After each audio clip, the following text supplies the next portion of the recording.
The magic നോവലിലേക്ക് സ്വാഗതം. Kamala ഗോവിന്ദൻ്റെ അമ്മയ്ക്കായി part 6. അവരപ്പോൾ ഇരട്ടകളല്ലേ? രാധികയുടെ ശബ്ദം വിറയാർന്നിരുന്നു. രഘുനന്ദനൻ ആ ചോദ്യം ഗൗനിക്കാതെ മുൻപിലിരിക്കുന്ന സ്ത്രീരൂപത്തെ നോക്കുകയായിരുന്നു. ഒരിക്കൽ തൻ്റെ അമ്മ തനിക്ക് വേണ്ടി കണ്ട് താൻ ഇഷ്ടപ്പെട്ട് താലി കെട്ടിയ പെണ്ണ് 1.5 വർഷം ഒരു കൂരയ്ക്ക് കീഴിൽ കഴിഞ്ഞു. തൻ്റെ കുഞ്ഞിനെ 10 മാസം ചുമന്ന് പ്രസവിച്ചു. 23 വർഷം കഴിഞ്ഞിരിക്കുന്നു. അല്പമൊന്ന് മിനുങ്ങിയതെന്ന് ഒഴിച്ചാൽ അന്നത്തേതുപോലെ തന്നെ. ചോദിച്ചത് കേട്ടില്ലേ? പിന്നെ അവർ ഇരട്ടകളാണെന്ന് എന്നോട് കള്ളം പറഞ്ഞത് എന്തിനാണെന്ന് രാധിക അല്പം ഉറക്കെ ചോദിച്ചു. രഘുനന്ദൻ അവളെ തുറിച്ചു നോക്കി. എന്നിട്ട് ശബ്ദത്തിൽ ഗൗരവം കലർത്തി പറഞ്ഞു, അവരങ്ങനെയാണ്. ആര് ചോദിച്ചാലും രണ്ടാളും അങ്ങനെ പറയൂ. സ്നേഹത്തിലോ സ്ഥാനത്തിലോ ഒരിക്കലും വേർതിരിവ് കിട്ടാതിരിക്കാനാണ് പത്മം പറഞ്ഞ് പഠിപ്പിച്ചത് അവരെ. അവർ ഇരട്ടകളാണെന്ന് രഘുനന്ദനൻ തുടർന്നു. പെറ്റമ്മ ഉപേക്ഷിച്ച് പോയതാണ് എൻ്റെ കുഞ്ഞിനെ. അവനെ വളർത്താൻ ഒരു നല്ല അമ്മയെ കിട്ടുമെന്നായപ്പോൾ ഞാൻ രണ്ടാമതൊരു വിവാഹം കൂടി കഴിച്ചു. രഘുനന്ദനൻ അതേ ഭാവത്തിൽ തുടർന്നു. എൻ്റെയും എൻ്റെ കുഞ്ഞിൻ്റെയും യഥാർത്ഥ സങ്കടം എന്തെന്ന് ഞാൻ പറയാതെ തന്നെ മനസ്സിലാക്കാൻ പത്മത്തിന് കഴിഞ്ഞു. അതുകൊണ്ട് തന്നെ ഇന്നോളം അവൾ അവനോടൊരു വേർതിരിവും കാട്ടിയിട്ടില്ല. കൂടുതൽ സ്നേഹിച്ചിട്ടേ ഉള്ളൂ. അവനും അങ്ങനെ തന്നെയാണ്. അവൻ്റെ അമ്മ കഴിഞ്ഞിട്ടേ ഞാനും എൻ്റെ അമ്മയും പോലും ഉള്ളൂ. അമ്മ, രാധിക പൊടുന്നനെ പറഞ്ഞു, വന്നിരുന്നു അല്പം മുമ്പ് എൻ്റെ അടുത്ത്. ഞാനറിഞ്ഞു. അമ്മ ഇങ്ങോട്ട് എന്നെ വിളിച്ച് എല്ലാം പറഞ്ഞു. റിസീവർ വെച്ചതേ ഉള്ളൂ ഞാൻ. മോനെ കാണണമെന്ന് നീ ആവശ്യപ്പെട്ടതും പറഞ്ഞു. പക്ഷേ തൊട്ടുപുറകെ ഇത്ര പെട്ടെന്ന് നീ കടന്നു വരുമെന്ന് ഞാൻ തീരെ പ്രതീക്ഷിച്ചില്ല, രഘുനന്ദനൻ പറഞ്ഞു. എനിക്ക് വരാതെ പറ്റില്ലായിരുന്നു. എനിക്ക് അവൻ്റെ മുഖം ഒന്ന് കണ്ടേ മതിയാകൂ. രാധിക ഉദ്വേഗത്തോടെ രഘുനന്ദനെ നോക്കി. അവരിൽ ആരാ എൻ്റെ കുഞ്ഞ്? സൂര്യനാണോ അതോ സുജിത്തോ? രഘുനന്ദനൻ്റെ അധരക്കോണിലൊരു ചിരി വിടർന്നു. ക്രൂരമായ പരിഹാസത്തിൻ്റെ ചിരി. എന്താ ഇങ്ങനെ ചിരിക്കുന്നത്? രാധിക ചോദിച്ചു. നീ അവനെ പ്രസവിച്ച ദിവസം ഞാൻ ഓർക്കുമായിരുന്നു, രഘുനന്ദനൻ പറഞ്ഞു. എൻ്റെ ആദ്യത്തെ കുഞ്ഞ്, എൻ്റെ രക്തം, എൻ്റെ ജീവൻ. ഞാൻ അവനെ വാരി നെഞ്ചോട് ചേർത്ത് പിടിച്ചു. അത്രയും മുഴുപ്പിൽ തങ്കക്കട്ടി കിട്ടിയ ആഹ്ലാദമായിരുന്നു അമ്മയ്ക്കും. എന്തിനിപ്പോൾ ഇത് പറയുന്നു എന്ന മട്ടിൽ രാധിക മിഴിച്ചു നോക്കി. ലേബർ റൂമിലായിരുന്നു നീ. നിന്നെ റൂമിലേക്ക് കൊണ്ടുവന്നു. നിന്റെ അരികിലേക്ക് ഞങ്ങൾ കുഞ്ഞിനെ കിടത്തി. പൊതിഞ്ഞ് നെഞ്ചോട് ചേർത്ത് എൻ്റെ ചൂട് പറ്റി കിടന്നിരുന്ന അവൻ പെട്ടെന്ന് ഞെട്ടിയതുപോലെ കൈകാൽ കുടഞ്ഞു കരഞ്ഞു. അവൻ്റെ ചുണ്ടുകളും കുഞ്ഞു നാവും മൂക്കും പോലും ചോര ചുവപ്പാർന്ന് വിറച്ചു. വിശന്നിട്ടായിരുന്നു ആ കരച്ചിൽ. പെട്ടെന്ന് മാറു ചേരുന്നത് പോലെ രാധിക നെഞ്ചിൽ കൈപൊത്തി. അവൻ്റെ വായിലേക്ക് ഇറ്റ് മുലപ്പാല് കൊടുക്കുമോളെ, വിശന്നിട്ടാ കുഞ്ഞ് കരയുന്നതെന്ന് അമ്മ നിന്നോട് പറഞ്ഞു. നീ അനങ്ങിയില്ല, കേട്ട ഭാവം നടിച്ചില്ല. ഒടുവിൽ തിളപ്പിച്ചാറ്റിയ വെള്ളം വെറും തുണിയിൽ മുക്കി വിശന്നു കരഞ്ഞ കുഞ്ഞിൻ്റെ നാവിൽ ഇറ്റിച്ചു കൊടുക്കേണ്ടി വന്ന എൻ്റെയും അമ്മയുടെ സങ്കടമോ കണ്ണീരോ നീ കണ്ടതുമില്ല, ശരിയല്ലേ? മുൾപടർപ്പിലേക്ക് അറിയാതെ നോണ്ടു കയറിയ നീറ്റലോടെ രാധിക തറഞ്ഞിരുന്നു. നിന്നോടിതൊക്കെ എന്തെങ്കിലും ഒന്ന് പറയണമെന്ന് കരുതി കാത്തിരുന്നതല്ല ഞാൻ. നിന്നെ ഈ ക്യാബിനുള്ളിലേക്ക് കയറാൻ പോലും അനുവദിക്കാതെ സെക്യൂരിറ്റിയെ കൊണ്ട് നിന്റെ കഴുത്തിന് പിടിച്ച് പുറത്തേക്ക് തള്ളുമായിരുന്നു. പക്ഷേ നീ അല്പം മുമ്പ് എൻ്റെ അമ്മയോട് പ്രസവിച്ചതിൻ്റെ അവകാശം പറഞ്ഞു.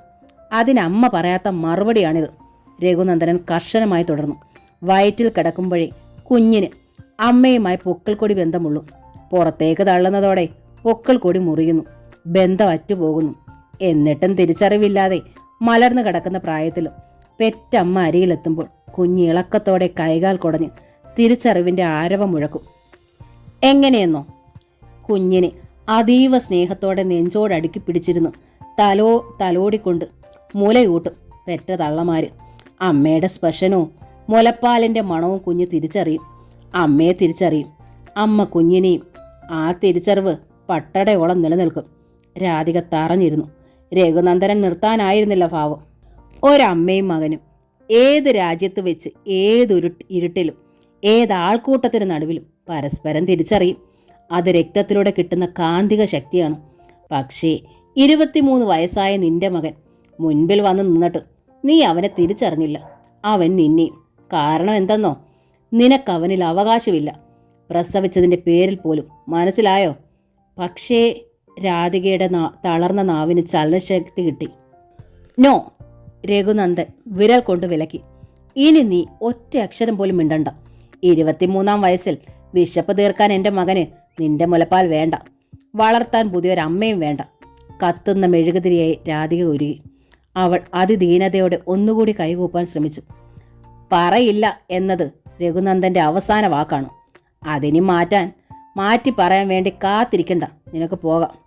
നെഞ്ചിൽ കൈ അമർത്തിപ്പിടിച്ച് രാധിക എഴുന്നേറ്റു. ഒരു കാര്യം കൂടി, രഘുനന്ദൻ തറപ്പിച്ച് പറഞ്ഞു. മേലാൽ ഈ കാര്യത്തിന് വേണ്ടി ഈ ഓഫീസിനുള്ളിലേക്ക് വരരുത്. രാധിക തളർന്നു. തളർച്ചയോടെ പുറത്തേക്കിറങ്ങി. ആട്ടി ഓടിക്കുകയാണ് പുഴുത്ത പട്ടിയെപ്പോലെ. അറിയാം, രാധിക ഇത് അർഹിക്കുന്നു. ആ മനുഷ്യൻ്റെ ഒറ്റ വാക്ക്, ഒറ്റ മൂളൽ, അത് മതിയായിരുന്നു തനിക്ക് മോനെ തിരിച്ചറിയാൻ. പക്ഷേ അയാൾ മുലപ്പാലിൻ്റെ കണക്കാണ് പറഞ്ഞത്. രാധികയുടെ മുൻപിൽ സൂര്യനും സുജിത്തും നിറഞ്ഞു നിന്നു. സൂര്യൻ നിറഞ്ഞ നിഷ്കർഷതയാണ് മുഖത്ത്, കൗതുകമാണ് നോട്ടത്തിൽ. 20 പോലും പറയില്ല പ്രായം. സുജിത്തോ? സൂര്യനേക്കാൾ ദൃഢതയുണ്ട് ശരീരത്തിന്, വലിപ്പവും. മുഖത്ത് 23-ന്റെ പൊലിമയുണ്ട്. എഞ്ചിനീയറിംഗ് 5-ാം സെമസ്റ്ററാണെന്ന് പറഞ്ഞതുകൊണ്ടാണ് സംശയിച്ചത്. ഡിഗ്രി കഴിഞ്ഞാണ് എഞ്ചിനീയറിംഗിന് ചേർന്നതെങ്കിലോ? എങ്കിൽ 23 കറക്റ്റ്. ഈശ്വര, അവനല്ലേ എൻ്റെ മോൻ സുജിത്ത്? അതെ, സുജിത്ത് തന്നെ. മുലപ്പാലിൻ്റെ തിരിച്ചറിവില്ലെങ്കിലും താൻ തൻ്റെ മകനെ തിരിച്ചറിഞ്ഞിരിക്കുന്നു. ആ ആഹ്ലാദത്തോടെയാണ് രാധിക തിരികെ വീട്ടിലെത്തിയത്. തുഷാരെ അപ്പോഴും താഴെ മനയിൽ നിന്ന് എത്തിയിട്ടില്ല. രാധികയ്ക്ക് ആശ്വാസമായി. താൻ പുറത്തു പോയതും അവൾ അറിഞ്ഞിട്ടില്ല. രാധിക വേഗം വീടിനുള്ളിലേക്ക് കയറി ഡ്രസ്സ് മാറി. കഴുകാനുള്ള കുറേ തുണികൾ തെരഞ്ഞു വാരിയിടുമ്പോഴായിരുന്നു ഉമ്മറത്ത് വിളി. അമ്മേ! തുഷാരയാണ്. രാധിക ഉമ്മറത്തേക്ക് ചെന്നു. അംബികാമ്മയുണ്ട് കൂടെ. അംബികാമ്മച്ച് നമ്മളെ ക്ഷണിക്കാൻ വന്നതാണമ്മേ, തുഷാര പറഞ്ഞു. ക്ഷണിക്കാനോ?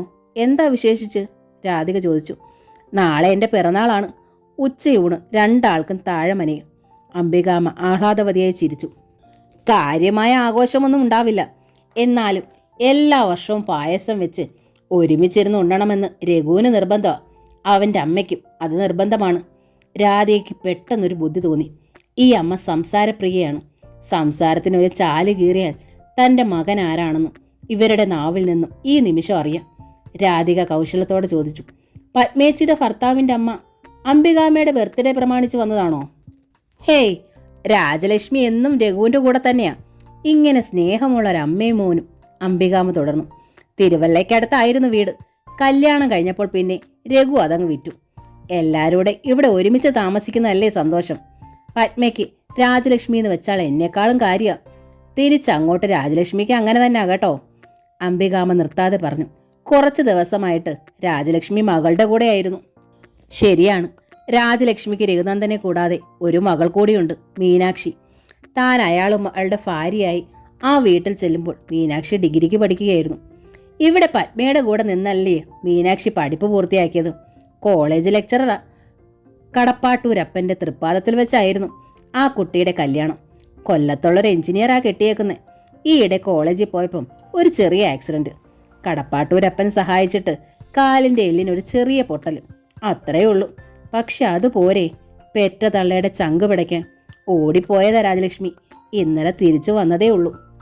അല്ല, രാധിക പെട്ടെന്ന് ഇടയിൽ കയറി. തനിക്കറിയേണ്ടത് ഇതൊന്നുമല്ല. ഉണ്ണിയേട്ടൻ പറഞ്ഞു പത്മയുടെ ഭർത്താവ് മുൻപ് ഒന്ന് കിട്ടിയതാണെന്ന്. ആ വകയിൽ ഒരു കുട്ടിയുണ്ടെന്ന് ആരോ പറഞ്ഞറിഞ്ഞ നേരാണോന്ന്. രാധിക അല്പം കടത്തി തന്നെ ചോദിച്ചു. ആവശ്യക്കാർക്ക് ഔചിത്യം നോക്കി മാറി നിൽക്കാൻ പറ്റില്ലല്ലോ. അംബികാമ്മയുടെ സംസാരം പെട്ടെന്ന് നിന്നു. മുഖം ഗൗരവപ്പെട്ടു. രാധികയുടെ ചോദ്യം അവർക്കൊട്ടും ഇഷ്ടമായില്ല. എൻ്റെ മോളെ കൈവെള്ളയിൽ വെച്ച് പൊന്നുപോലെ നോക്കുന്നൊരു ചെക്കൻ. അവർക്ക് 3 മക്കളുണ്ട്, അത്ര തന്നെ. അവൻ മുൻപ് കെട്ടിയതാണോ? ആ വകയിൽ അവന് മക്കളുണ്ടോ? അതൊന്നും നാട്ടുകാർ പറഞ്ഞ് നടക്കണ്ട. രാധിക നാട്ടുകാർ പറയുന്നത് വിശ്വസിക്കുകയും വേണ്ട. അംബികാമ്മ ധൃതിയിൽ മുറ്റത്തേക്ക് ഇറങ്ങി നടന്നു. രാധികയുടെ ആ അടവ് പൊളിയുകയും ചെയ്തു. വിഷണ്ണയായി അവൾ നിന്നു. എന്താ അമ്മ അങ്ങനെ ചോദിച്ചത്? അതും ഇങ്ങനെ വെട്ടി തുറന്ന്. തുഷാരയ്ക്ക് രാധികയുടെ ചോദ്യം ഒട്ടും ഇഷ്ടമായില്ല. അല്ല, നമ്മുടെ അച്ഛൻ എന്നു മുതലാ നാട്ടുകാർ പറയുന്നത് കേൾക്കാൻ തുടങ്ങിയത്? ഓ, വെട്ടുകാരൻ കുഞ്ഞപ്പനാകും പറഞ്ഞത്. അല്ലാതെ ഏത് നാട്ടുകാരോടാ അച്ഛൻ മിണ്ടുന്നത്? രാധിക മകൾക്ക് മുഖം കൊടുത്തില്ല, മറുപടിയും കൊടുത്തില്ല. പിറ്റേന്ന് ഉച്ചയ്ക്ക് തുഷാര അംബികാമ്മയുടെ പിറന്നാളിന് പോകാനൊരുങ്ങി. അമ്മ വരുന്നില്ലേ? അവൾ ചോദിച്ചു. ഇല്ല. അതെന്താ? രാധിക മിണ്ടിയില്ല. ഇന്നലെ ആ അമ്മച്ചിയോട് ആവശ്യമില്ലാത്ത ചോദ്യം ചോദിച്ചത് ചമ്മലുണ്ടല്ലേ? രാധിക മൗനം. അത് നമുക്ക് പറഞ്ഞു തീർക്കാം അമ്മേ, വാ. അമ്മച്ചി വന്ന് വിളിച്ചതല്ലേ, തുഷാര നിർബന്ധിച്ചു. നീ പോയാ മതി, രാധിക തറപ്പിച്ചു പറഞ്ഞു. തുഷാര വാടിയ മുഖത്തോടെ ഇറങ്ങി. അംബികാമ്മ വന്ന് വിളിച്ചതാണ്. പോയാൽ ഇന്നലെ ഉള്ളിലുണ്ടായ ചെറിയ രസക്കേടും തീരും. അവരൊരു പാവ സ്ത്രീയാണ്. പക്ഷേ രാജലക്ഷ്മി രഘുനന്ദനും രണ്ടാളും പിറന്നാളിനുണ്ടാകും. ഇന്നലെ അവർ രണ്ടാളും അതിക്രൂരമായി തൻ്റെ നെഞ്ചിലും നെറുകയിലും ചവിട്ടി. ഇന്നും അവരുടെ മുമ്പിൽ ചെന്ന് പെട്ടാലോ? വയ്യ. ഇന്നലത്തേത് ഇനി ഒരിക്കൽ കൂടി ആവർത്തിക്കാൻ വയ്യ.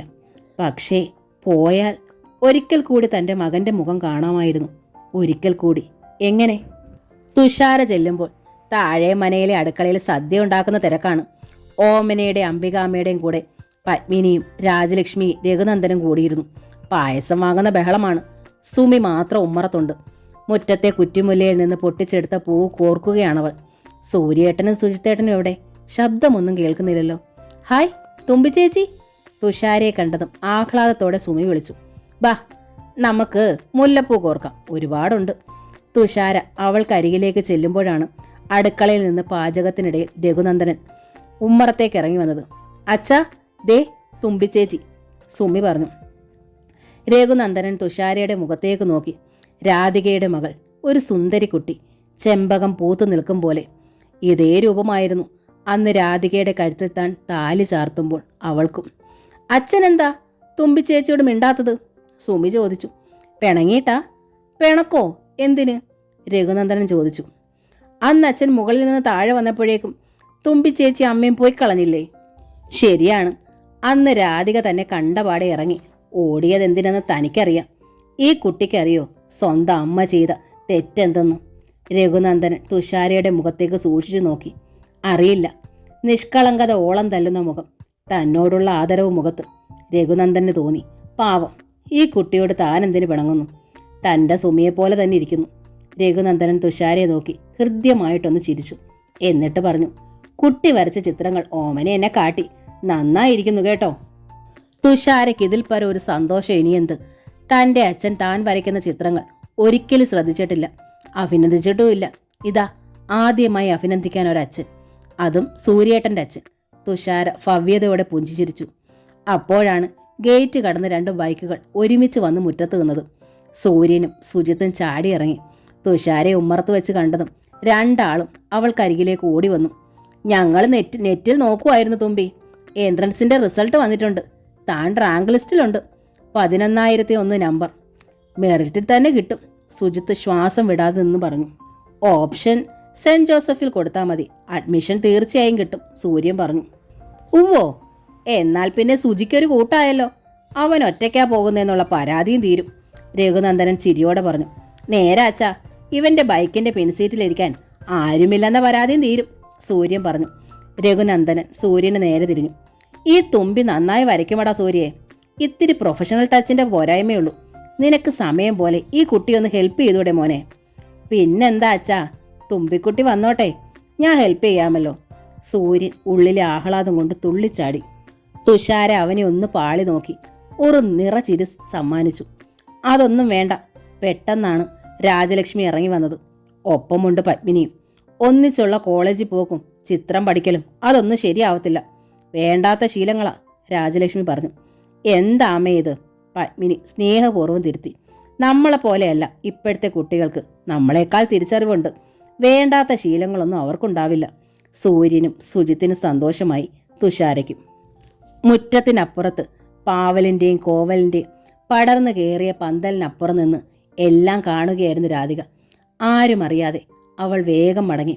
ഒളിച്ചു നിന്നിട്ടാണെങ്കിലും തൻ്റെ മകനെ ഒരിക്കൽ കൂടി കണ്ടതിൻ്റെ തൃപ്തി ഉണ്ടായിരുന്നു ആ നെഞ്ചിൽ. മതി, ഇത്ര മതി. അവൾക്ക് ആശ്വാസമായി, സന്തോഷവും. വൈകിട്ട് കൃഷ്ണനുണ്ണി വന്നത് സന്തോഷത്തോടെയാണ്. തുഷാരയുടെ റാങ്ക് അയാൾ നെറ്റിൽ നിന്ന് അറിഞ്ഞിരിക്കുന്നു. ഞാൻ അന്വേഷിച്ചു. ഭരണങ്ങാനത്തിനപ്പുറത്താ പാലയിലെ എഞ്ചിനീയറിംഗ് കോളേജ്, സെൻറ് ജോസഫ്. പോകാനും വരാനും വളരെ എളുപ്പം. നീ അവിടെ പോയി പഠിച്ചാൽ മതി, കൃഷ്ണനുണ്ണി പറഞ്ഞു. തുഷാര ആഹ്ലാദം കൊണ്ട് തുള്ളിച്ചാടി. സുജിയേട്ടൻ പഠിക്കുന്ന കോളേജാണിത്. രാധികയെ ആഹ്ലാദിച്ചു. തൻ്റെ മകൻ പഠിക്കുന്ന കോളേജ്.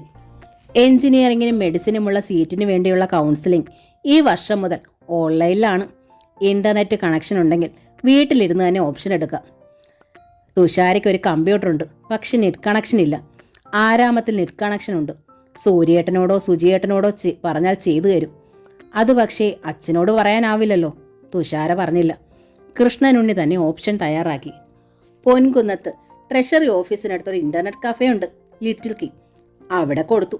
മണിക്കൂറിന് അവിടെ 20 രൂപയാണ് ചാർജ്. സാരമില്ല, കാര്യം സാധിക്കണമല്ലോ. തുഷാരയുടെ അഡ്മിഷന്റെ റിസൾട്ടിനായി കാത്തിരിക്കുമ്പോഴാണ് രാധികയ്ക്ക് ചങ്ങനാശ്ശേരിയിൽ നിന്ന് പാലാ ഓഫീസിലേക്കുള്ള ട്രാൻസ്ഫർ ഓർഡറായി വന്നത്. കൃഷ്ണനുണ്ണിക്ക് കൂടുതൽ ആഹ്ലാദമായി. ഞാൻ അന്വേഷിച്ചു, ചങ്ങനാശ്ശേരിയിലേതുപോലെയല്ല.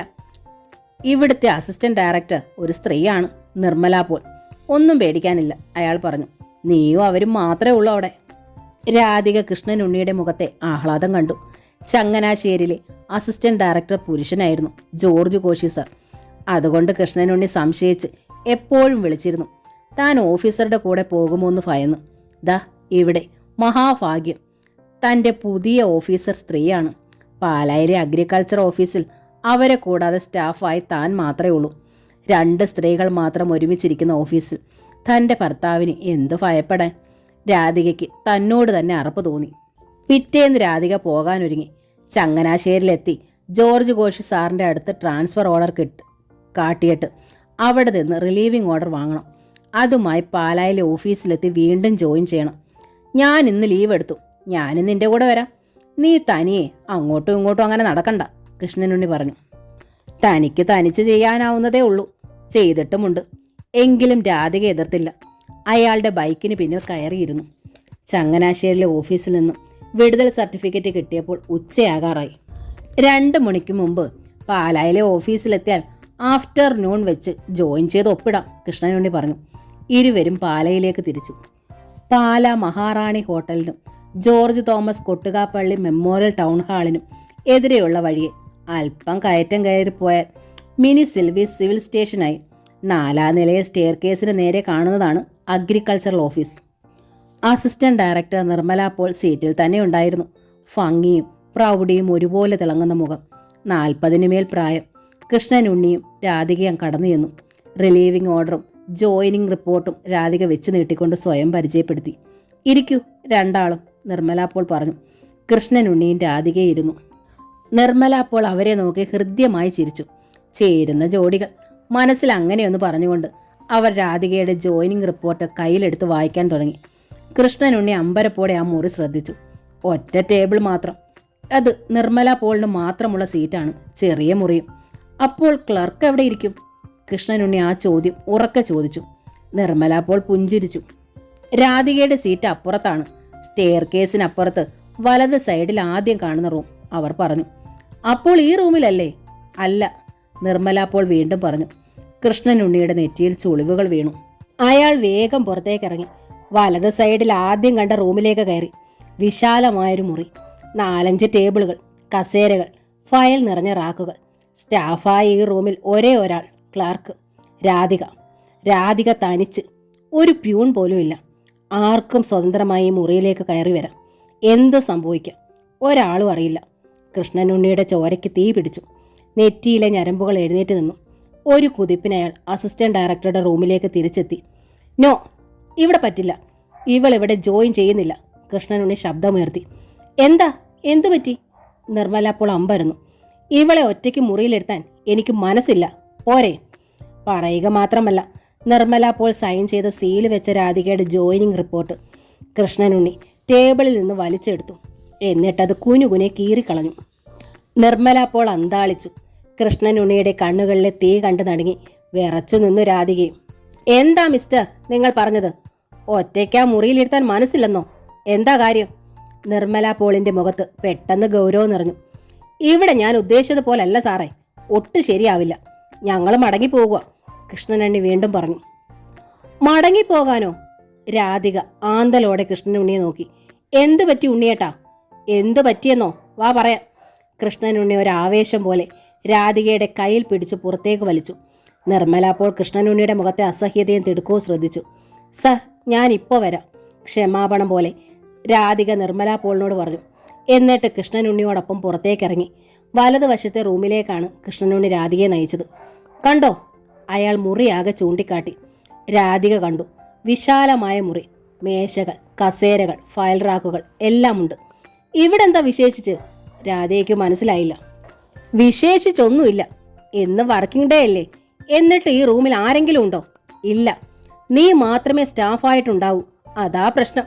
അതിനെന്താ? രാധിക ചോദിച്ചു. അതിനെന്താണെന്നോ? കൃഷ്ണനുണ്ണിയുടെ പുരികം വില്ലുപോലെ വളഞ്ഞു. കണ്ടില്ലേ, ഇത് ഈ കെട്ടിടത്തിന്റെ 4ാം നിലയിലുള്ള ഒരു ഒഴിഞ്ഞ കോണ. ആരെങ്കിലും ഇതിനുള്ളിലേക്ക് അതിക്രമിച്ച് കയറി വന്നാൽ തടയാൻ പോലും ആരുമില്ല. തടയാനോ? രാധികയുടെ കണ്ണു മിഴിച്ചു. അതെ, ഇത്രയും സൗകര്യമായിട്ടൊരു മുറിയിൽ നിന്നെപ്പോലെ ചന്തമുള്ള ഒരുത്തി ഒറ്റയ്ക്ക് ഇരിക്കുന്നത് കണ്ടാലേ ആർക്കാടി തോന്നാത്തത് ഒന്ന് കയറി പിടിക്കണമെന്ന്? ഉണ്ണിയേട്ടാ, രാധിക തെല്ലുറക്കെ വിളിച്ചുപോയി, ചങ്ക് പറയുന്ന നൊമ്പരത്തോടെ. ചങ്ങനാശ്ശേരിയിലെ ഓഫീസിൽ കൂടെ സ്റ്റാഫ് ഉണ്ടായിരുന്നു എന്നതായിരുന്നു പ്രശ്നം.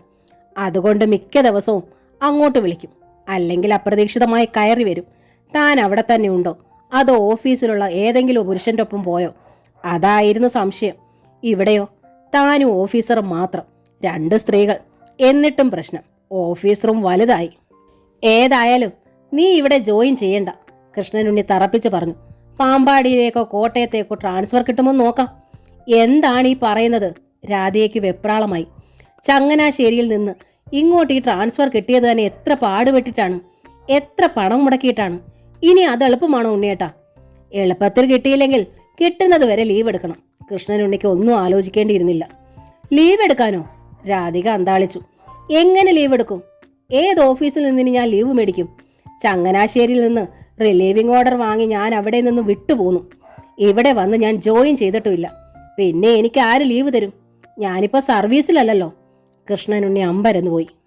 ശരി, ഇവിടെ ജോയിൻ ചെയ്യാം, എന്നിട്ട് ലീവ് എടുക്കാം. ലീവ് എടുത്തിട്ട് ട്രാൻസ്ഫറിന് ശ്രമിക്കാം. കൃഷ്ണനുണ്ണി വഴി കണ്ടെത്തി കഴിഞ്ഞു. ഇനിയും ലീവ് എടുക്കാനോ? രാധിക സ്വരം വല്ലാതെ മയപ്പെടുത്തി. അനുനയത്തിന്റെയും ക്ഷമയുടെയും 1001 പടികളും കയറിക്കൊണ്ട് അവൾ പറഞ്ഞു. ഉണ്ണേട്ടൻ ദേഷ്യപ്പെടാതെ ഒന്ന് ചിന്തിച്ചു നോക്കിയേ. പലപ്പോഴായി ഇങ്ങനെ എടുത്ത് ക്രെഡിറ്റിലുണ്ടായിരുന്ന ഹാഫ് പേ ലീവുകൾ അത്രയും തീർന്നു. ഇനി ലോസ് ഓഫ് പേ ലീവേ എടുക്കാനാവും. ശമ്പളം കിട്ടില്ലാത്ത ലീവ്. രാധിക നയത്തിൽ തന്നെ തുടർന്നു. ഒരു ട്രാൻസ്ഫർ ഓർഡർ ഇട്ടതേ ഉള്ളൂ. അത് ക്യാൻസൽ ചെയ്തിട്ട് വീണ്ടും ഒന്ന് ഇടിയിക്കണമെങ്കിൽ ഒരുപാട് പണച്ചെലവുണ്ട്. ചിലപ്പോൾ 2-3 മാസം താമസവും വരും. ആകെ ഈ ഓഫീസിലുള്ള ഒരേ ഒരു സ്റ്റാഫായ ഞാൻ ലീവ് എടുത്തത്. അത്രയും നാൾ വീട്ടിലിരിക്കാൻ ഒരു ഓഫീസർ സമ്മതിക്കില്ല. അഥവാ സമ്മതിച്ചാൽ തന്നെ ശമ്പളമില്ലാതെ അത്രയും നാൾ നമ്മൾ എന്ത് ചെയ്യും? 2-3 ആഴ്ചയ്ക്കുള്ളിൽ തുമ്പിമോൾ എഞ്ചിനീയറിങ്ങിന് ചേരും. പണച്ചെലവ് എത്ര ഉണ്ടാകുമെന്ന് അറിയോ ഉണ്ണിയേട്ടന്? കൃഷ്ണനുണ്ണിയുടെ കയറ്റി പിടിച്ച മുഖം അല്പം ഒന്ന് അയഞ്ഞു. അയാൾ അവളെ തുറിച്ചു നോക്കി. രാധയ്ക്ക് മനസ്സിലായി, എന്തെങ്കിലും അടവ് പറഞ്ഞേ തീരൂ, സമ്മതിപ്പിച്ചേ തീരൂ, ജോലിക്ക് ജോയിൻ ചെയ്തേ തീരൂ. എന്നെ വിശ്വസിക്കണം ഉണ്ണിയേട്ടാ, സത്യമായി ഞാൻ ഈ ഓഫീസിൽ ഒറ്റയ്ക്കാവില്ല. ഒരുപാട് വർക്കുണ്ട്. അത് നോക്കാനും ഫണ്ട് ഡിസ്ട്രിബ്യൂഷൻ ചെയ്യിക്കാനും ഒക്കെയായി നിർമ്മല പോൾ സാർ എപ്പോഴും ഈ റൂമിലുണ്ടാവും. പിന്നെ ഇങ്ങോട്ട് ആര് കയറി വരാനാ? നെഞ്ചിടം പിഞ്ഞിപ്പറഞ്ഞ് ഇരുമിഴികളിലൂടെ നിറഞ്ഞു തൂകുന്നുണ്ടെങ്കിലും രാധിക അത് മറച്ച് കൃഷ്ണനുണ്ണിയുടെ കാരുണ്യത്തിനായി കൈ നീട്ടി നിന്നു. അപ്പോൾ നിർമ്മല സാർ എപ്പോഴും നിന്റെ കൂടെ ഉണ്ടാവും അല്ലേ? കൃഷ്ണനുണ്ണി എടുത്തു ചോദിച്ചു. ഉണ്ടാകും.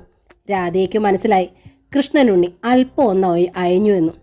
അവൾ അല്പം കൂടി വിശ്വസിപ്പിക്കുന്ന രീതിയിൽ തുടർന്നു. കണ്ടില്ലേ ഫയൽ കൂമ്പാരം? രാധിക ഒരു ടേബിളിന് മുകളിലെ ഫയൽ കൂമ്പാരം ചൂണ്ടിക്കാട്ടി. ഈ മീനച്ചിൽ താലൂക്കിലെ മുഴുവൻ കാർഷിക പ്രശ്നങ്ങൾ ഇതിലുണ്ട്. ഇത് മുഴുവൻ ശരിയാക്കേണ്ടത് നിർമ്മല സാറാണ്. മുഴുവൻ സമയവും ഞാനും കൂടി ഒപ്പം ഇരുന്നാലേ തീരൂ. അത് ശരിയാണെന്ന് കൃഷ്ണനുണ്ണിക്ക് മനസ്സിലായി. കാരണം ഓരോ അസിസ്റ്റന്റ് ഡയറക്ടറുടെയും കീഴിൽ സബ് ഓഫീസുകളും കൃഷിഭവൻ ഓഫീസുകളുമുണ്ട്. വരൾച്ച വന്നാലും വെള്ളപ്പൊക്കം വന്നാലും അസിസ്റ്റന്റ് ഡയറക്ടർക്ക് പിടിച്ചത് പഠിപ്പത് പഴണിയാണ്. നാശനഷ്ടങ്ങൾ തിട്ടപ്പെടുത്തണം, നഷ്ടപരിഹാരം കൊടുക്കണം. ആ നിലയ്ക്ക് നിർമ്മല സാർ എപ്പോഴും രാധികയുടെ ഒപ്പം ഉണ്ടാകും. ഒന്നും പേടിക്കാനില്ല. പക്ഷേ നിർമ്മല സാർ ഒപ്പിട്ട ജോയിനിങ് പേപ്പർ ഞാൻ കീറിക്കളഞ്ഞല്ലോ. ഇനി എന്തു ചെയ്യും? കൃഷ്ണനുണ്ണി ചോദിച്ചു. ഞാൻ നിർമ്മല സാറിനോട് ക്ഷമ പറഞ്ഞ് ഒന്നുകൂടി എഴുതാം. അതുപോരെ? ശരി, നീ ചെല്ല്, ഞാൻ ഇവിടെ തന്നെ ഇരിക്കാം, കൃഷ്ണനുണ്ണി പറഞ്ഞു. അയാൾ അവിടെ കിടന്നിരുന്ന ഒരു കസേരയിലിരുന്നു. രാധിക മെല്ലെ അടുത്ത റൂമിലേക്ക് കടന്നു. നിർമ്മല അപ്പോൾ സീറ്റിൽ തന്നെ ഉണ്ടായിരുന്നു. വാതിൽ കടന്നു വന്ന രാധികയെ നിർമ്മല ശ്രദ്ധയോടെ നോക്കി. അകം വിങ്ങുന്ന ചുട്ടുപഴുത്ത മുഖം. നിർമ്മല പോളിന് മനസ്സിലായി, ഭർത്താവിന്റെ പക്കൽ നിന്ന് ഈ സ്ത്രീക്ക് എന്തോ കടുത്ത പ്രശ്നം ഉണ്ടായിട്ടുണ്ട്. എന്താ രാധികേ, എന്താ ഹസ്ബൻഡിന്റെ പ്രശ്നം? ഇവിടെ ജോയിൻ ചെയ്യുന്നില്ലെന്ന് പറയാൻ എന്താ കാര്യം? നിർമ്മല ചോദിച്ചു. ഒന്നുമില്ല സാർ, ഞാൻ ജോയിൻ ചെയ്യുകയാണ്. ഉണ്ണിയേട്ടൻ കീറിക്കളഞ്ഞതിന് പകരം ഞാൻ ഒന്നുകൂടി എഴുതിത്തരാം സാർ. ശരി, കൂടുതലൊന്നും ചോദിക്കാതെ നിർമ്മല അപ്പോൾ സമ്മതിച്ചു. രാധിക തന്റെ വാനിറ്റി ബാഗിനുള്ളിൽ നിന്ന് ഒരു പേപ്പർ കൂടി എടുത്തു. ജോയിൻ ചെയ്യുന്നു എന്ന് വീണ്ടും എഴുതാൻ തുടങ്ങി. രാധികയുടെ ഹസ്ബൻഡിന് എത്ര നാളായി ഇങ്ങനെ മെന്റൽ ട്രബിൾ തുടങ്ങിയിട്ട്? നിർമ്മല ശബ്ദം താഴ്ത്തി ചോദിച്ചു. എഴുതിക്കൊണ്ടിരുന്ന രാധികയുടെ കയ്യിലിരുന്ന പേനയുടെ തുമ്പ് പോലും വിറച്ചു. അല്ല, ട്രീറ്റ്മെന്റ് വല്ലതും ഉണ്ടോയെന്നറിയാൻ ചോദിച്ചതാണ്, നിർമ്മല വീണ്ടും പറഞ്ഞു. രാധികയുടെ ഹൃദയം വല്ലാതെ മിടിച്ചു. കണ്ണുകൾ വീണ്ടും തുളുമ്പി. മുഖം പൊത്തി പെട്ടെന്ന് രാധിക കരഞ്ഞുപോയി. ഹേയ്! നിർമ്മല അപ്പോൾ വല്ലാതെയായി. രാധിക കരയാൻ വേണ്ടി പറഞ്ഞതല്ല, നിർമ്മല തുടർന്നു. അയാളുടെ പെരുമാറ്റത്തിലൊരു അസാധാരണത്വം എനിക്ക് തോന്നി, അതുകൊണ്ട് ചോദിച്ചതാണ്. സാരമില്ല, രാധിക അത് എഴുതിക്കോളൂ. പറയാൻ വയ്യെങ്കിൽ പറയണ്ട. രാധിക മറുപടി പറഞ്ഞില്ല. സാരിയുടെ മുന്താണി വലിച്ചെടുത്തു. മുഖവും കണ്ണുകളും അമർത്തി തുടച്ചു. എന്നിട്ട് ജോയിനിങ് പേപ്പർ പൂർത്തിയാക്കി. നിർമ്മല അപ്പോൾ അതിൽ വീണ്ടും ഒപ്പിട്ട് കൊടുത്തു. രാധിക ശബ്ദം താഴ്ത്തി ചോദിച്ചു. ഉണ്ണിയേട്ടൻ പോയിട്ടില്ല സാർ, അപ്പുറത്തുണ്ട്. എനിക്ക് പോയിട്ട് നാളെ വന്നാൽ മതിയോ? നിർമ്മല അപ്പോൾ രാധികയുടെ നനഞ്ഞ മുഖത്തേക്കൊന്ന് നോക്കി അലിവോടെ പറഞ്ഞു. ഒരാഴ്ചയായി ഇവിടെ ഇരുന്ന ക്ലർക്ക് ട്രാൻസ്ഫറായി പോയിട്ട്. പിടിപ്പത് പണിയുണ്ട്. എന്നാലും രാധിക പൊയ്ക്കോളൂ, നാളെ വന്നാൽ മതി. Thank you sir. രാധിക കൈകൂപ്പി. നിർമ്മല പുഞ്ചിരിച്ചു. കൃഷ്ണനുണ്ണിക്കൊപ്പം മടങ്ങുമ്പോൾ രാധികയുടെ കാതിൽ മുഴങ്ങിയതത്രയും നിർമ്മല പോളിന്റെ വാക്കുകളായിരുന്നു. എത്ര നാളായി ഉണ്ണിയേട്ടന് മെന്റൽ പ്രോബ്ലം തുടങ്ങിയിട്ടെന്ന്. രാധികയ്ക്കും ആ തോന്നലുള്ളിൽ വേരൂന്നിയിട്ട് കുറേ നാളുകളായി. പക്ഷെ എങ്ങനെ? ജലദോഷത്തിനോ പനിക്കോ ഡോക്ടറെ കാണുന്നത് പോലല്ലല്ലോ ഒരു മെന്റൽ രോഗ വിദഗ്ധനെ കാണുന്നത്. പെരുമാറ്റം സാധാരണ നിലയാകാൻ ഷോക്ക് അടിപ്പിക്കേണ്ടി വന്നാലോ? അതോടെ ഉണ്ണിയേട്ടന് ഭ്രാന്തൻ എന്ന പേര് വീണാലോ? എൻ്റെ ഈശ്വര! രാധിക നെഞ്ചിൽ കൈവച്ചു. രാത്രി മുഴുവൻ രാധിക ഉറങ്ങാതെ തിരിഞ്ഞും മറിഞ്ഞും കിടന്ന് ചിന്തിച്ചു. പുലർന്നപ്പോൾ രാധിക ഒരു തീരുമാനത്തിലെത്തി. ഒരു മനോരോഗ വിദഗ്ധനെ ചെന്ന് കാണുക. ആദ്യം താൻ തനിയെ ഡോക്ടറോടെല്ലാം പറയണം.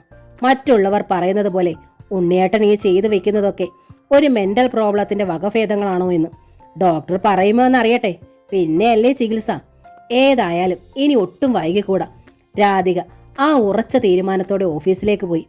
ആരോടും കാര്യം പറയാതെ 2-3 ദിവസത്തെ ഗൂഢമായ അന്വേഷണത്തിന്റെ ഫലമായി രാധികയ്ക്ക് മനസ്സിലായി പുലിയന്നൂരിനപ്പുറം ഒരു മനോരോഗ വിദഗ്ധൻ താമസിക്കുന്നുണ്ട്. ഒരു ലഞ്ച് സമയം ടിഫിൻ കൊണ്ട് വന്നിട്ടുണ്ടെങ്കിലും അത് മാറ്റിവെച്ചു രാധിക ചെയ്തിരുന്ന വർക്കിന്റെ ഫയൽ കെട്ടിവെച്ച് സീത നിർമ്മല പോളിന്റെ അടുത്തെത്തി. എനിക്കൊരു ഡോക്ടറെ കാണാൻ പോണം സാർ, അവൾ പറഞ്ഞു. എന്തു പറ്റി ഈ ഉച്ച സമയത്ത് ഡോക്ടറെ കാണാൻ? വല്ലാത്തൊരു തലവേദന, കണ്ണിൽ നിന്ന് വെള്ളം വരുന്നുണ്ട്, ഫയലിൽ ശ്രദ്ധിക്കാൻ പോലും പറ്റുന്നില്ല, അതാ, രാധിക കള്ളം പറഞ്ഞു. നിർമ്മല അപ്പോൾ ശ്രദ്ധിച്ചു. രാധികയുടെ കണ്ണുകൾ നിറഞ്ഞു നിൽക്കുന്നുണ്ട്. കണ്ണട വെക്കാഞ്ഞിട്ടാവും, ഒരു ഐ സ്പെഷ്യലിസ്റ്റിനെ കാണുന്നതാണ് നല്ലത്, നിർമ്മല പറഞ്ഞു. ശരി സാർ, ഞാൻ വേഗം വരാം, രാധിക സമ്മതിച്ചു. എന്നിട്ട് ഇറങ്ങി. മുനിസിപ്പൽ സ്റ്റാൻഡിലേക്ക് ചെന്നിട്ട് അവൾ കോട്ടയം റൂട്ടിലേക്കുള്ളൊരു ബസ്സിൽ കയറി. പുലിയന്നൂർ ഇറങ്ങി കവലയിൽ നിന്ന് അല്പം മുന്നോട്ട് നടന്നു. അപ്പോൾ ബോർഡ് കണ്ടു. ഡോക്ടർ വിശ്വനാഥൻ, മനോരോഗ വിദഗ്ധൻ. ഡോക്ടർ താമസിക്കുന്ന വീട് തന്നെയാണത്. രാധിക കയറി ചെന്ന് ബെല്ലടിച്ചു. ഡോക്ടറുടെ ഭാര്യയാണ് ഇറങ്ങി വന്നത്. രാധിക കാര്യം പറഞ്ഞു. ഡോക്ടറെ കാണാൻ വന്നതാണ്. ഒരു ചെറിയ ഡയറി എടുത്ത് നീട്ടിക്കൊണ്ട് അവൾ പറഞ്ഞു. ദാ, ഇതിൽ പേരും അഡ്രസ്സും എഴുതിക്കോളൂ. എന്നിട്ട് മറ്റന്നാൾ വന്നാൽ മതി. ഇന്നും നാളെ ഫുൾ ബുക്ക്ഡാണ്. 3 മണിക്ക് ശേഷമേ വരാവൂ. രാധിക മിണ്ടിയില്ല. ഡയറി വാങ്ങിയതുമില്ല. എന്താ? ഞാൻ ഓഫീസിൽ നിന്ന് ലഞ്ച് ടൈമിൽ വന്നതാണ്. ഡോക്ടറെ അത്യാവശ്യമായൊന്ന് കാണണം. മറ്റന്നാളത്തേക്ക് മാറ്റിവെക്കാൻ പറ്റില്ല. ഇന്ന് തന്നെ കാണണം പ്ലീസ്. എനിക്ക് ഒരു 5 മിനിറ്റ് മതി. ഡോക്ടർ വിശ്രമിക്കുകയാണല്ലോ. പ്ലീസ് ഒരു 5 മിനിറ്റ്. രാധിക യാചനയോടെ നിന്നു. അവളുടെ മുഖത്ത് സങ്കടവും നിസ്സഹായതയും കണ്ടിട്ടാവും. അവർ പറഞ്ഞു.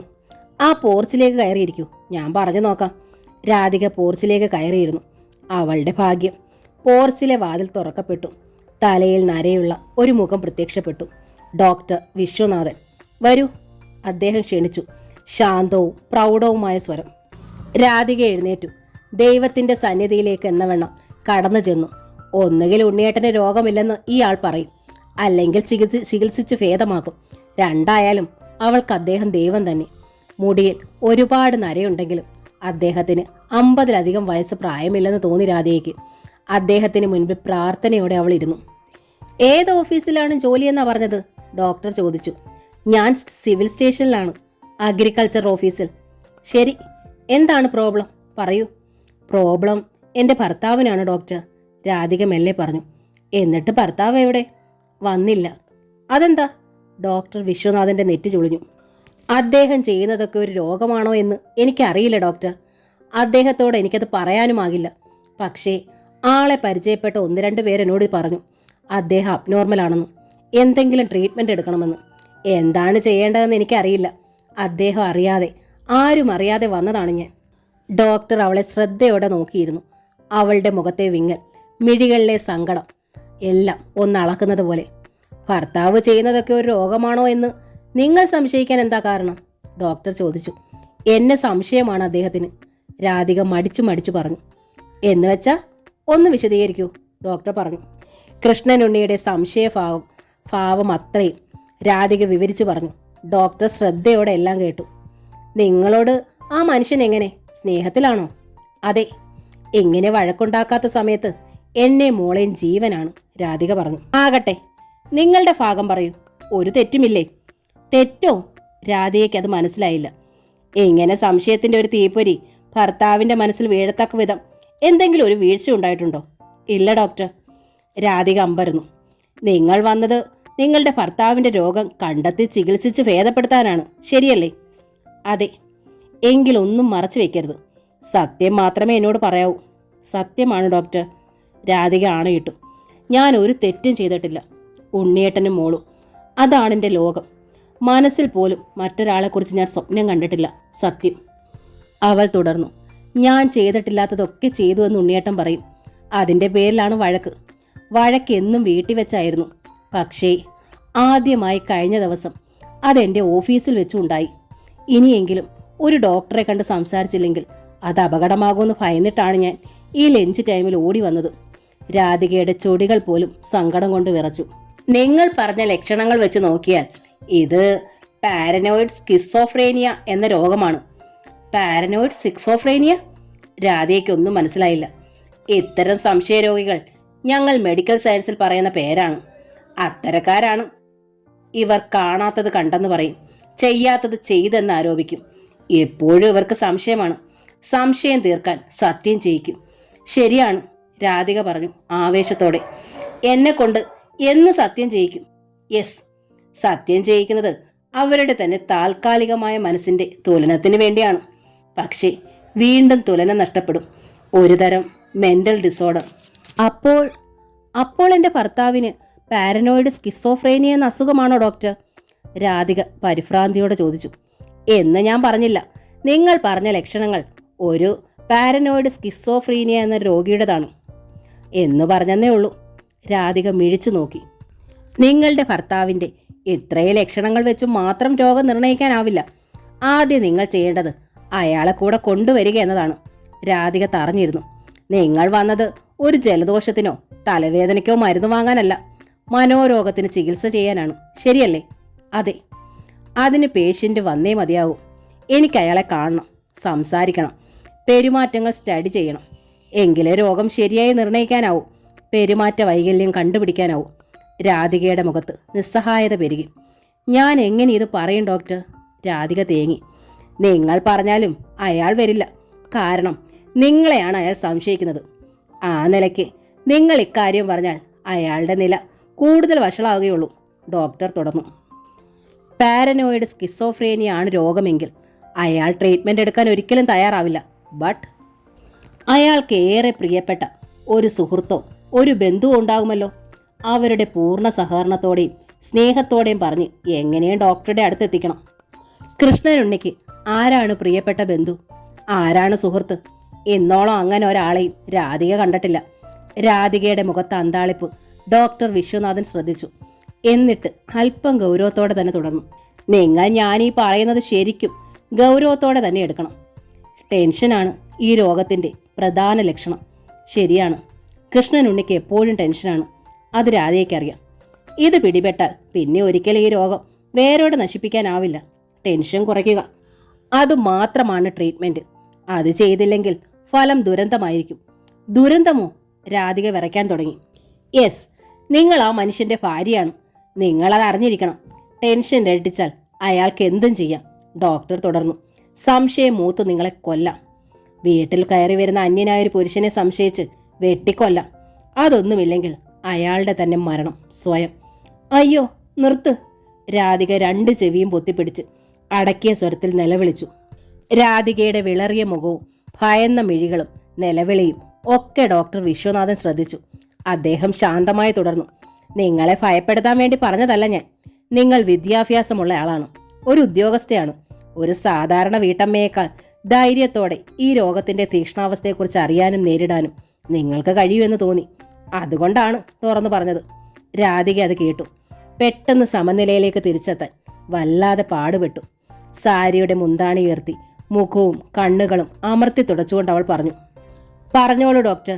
പെട്ടെന്ന് കേട്ടപ്പോൾ ഞാനൊന്ന് ഭയന്നു. ശരിയാണ്, പക്ഷേ എന്തും കേൾക്കാനും സഹിക്കാനുമുള്ള ശക്തി എനിക്കിപ്പോഴുണ്ട്.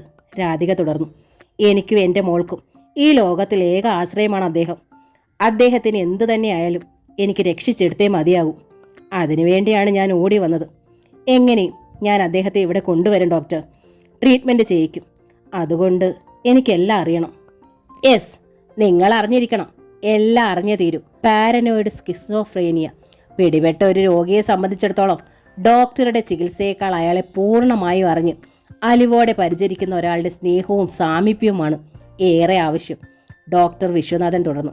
ശരിക്കും അപഗ്രഥിച്ചാൽ ഏറ്റവും അപകടകരമായൊരു ഭ്രാന്താവസ്ഥ തന്നെയാണ് ഈ രോഗം. കാരണം മറ്റു മാനസിക രോഗികളെ പോലെ തന്നെ താൻ രോഗിയാണെന്ന് ആളറിയുന്നില്ല, പറഞ്ഞാലും അംഗീകരിക്കില്ല. പക്ഷേ മറ്റ് പേഷ്യൻസിനെ പോലെ സുബോധമില്ലായ്മ, എപ്പോഴും വയലൻ്റ് ആവുക, വസ്ത്രം ഉരിയുക, അങ്ങനെയൊന്നും ഇവർ ചെയ്യില്ല. ബ്രെയിൻ എപ്പോഴും നല്ല ക്ലിയർ സെൻസിൽ തന്നെയായിരിക്കും. രാധയ്ക്ക് ഡോക്ടർ പറഞ്ഞത് ഒട്ടും മനസ്സിലായില്ല. നിങ്ങളുടെ ഭർത്താവ് ഏറ്റവും ശുചിയായിട്ട് ആഹാരം കഴിച്ച് ഏറ്റവും മോടിയായിട്ട് വസ്ത്രം ധരിച്ച് തികച്ചും മാന്യമായിട്ടല്ലേ പുറത്തിറങ്ങൂ? ഡോക്ടർ രാധികയെ നോക്കി. ശരിയാണ് ഡോക്ടർ, രാധിക സമ്മതിച്ചു. പുറത്തുള്ളവരോടുള്ള പെരുമാറ്റവും തികച്ചും മാന്യമായിട്ടായിരിക്കും. നിങ്ങൾ അയാളെക്കുറിച്ച് ഇവിടെ പറഞ്ഞ ഒരു പ്രോബ്ലവും സാധാരണ നിലയിൽ മറ്റുള്ളവർക്കുണ്ടാവില്ല.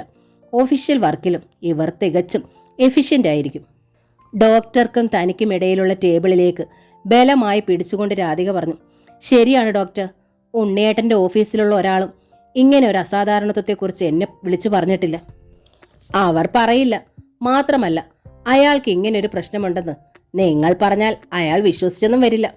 അതാണ് ഈ രോഗത്തിൻ്റെ ഏറ്റവും വലിയ അപകടവും. തനിക്ക് രോഗമുണ്ടെന്ന് രോഗിയും തിരിച്ചറിയില്ല, ചുറ്റുമുള്ളവർക്ക് തിരിച്ചറിയാനുമാവില്ല. ഏതെങ്കിലും തരത്തിൽ ആരെങ്കിലും തിരിച്ചറിഞ്ഞു വരുമ്പോഴേക്കും മൂർച്ഛിച്ചു പോയ മുറിച്ചു മാറ്റാനാവാത്ത ഒരു ക്യാൻസറിന് സമമായി തീർന്നിരിക്കും പേഷ്യൻറ്റിൻ്റെ അവസ്ഥ. ചികിത്സിച്ച് ഭേദമാക്കപ്പെടുത്താനാവില്ല. രാധിക മേശമേൽ അള്ളിപ്പിടിച്ചു. ശക്തമായ പിടച്ചിലൂടെ അവൾ ചോദിച്ചു. അപ്പോൾ ഭാര്യയെ സംശയമുള്ള എല്ലാ ഭർത്താക്കന്മാരും ഇത്തരം രോഗികളാണല്ലേ? ഡോക്ടർ വിശ്വനാഥൻ മൃദുവായി ചിരിച്ചുകൊണ്ട് പറഞ്ഞു.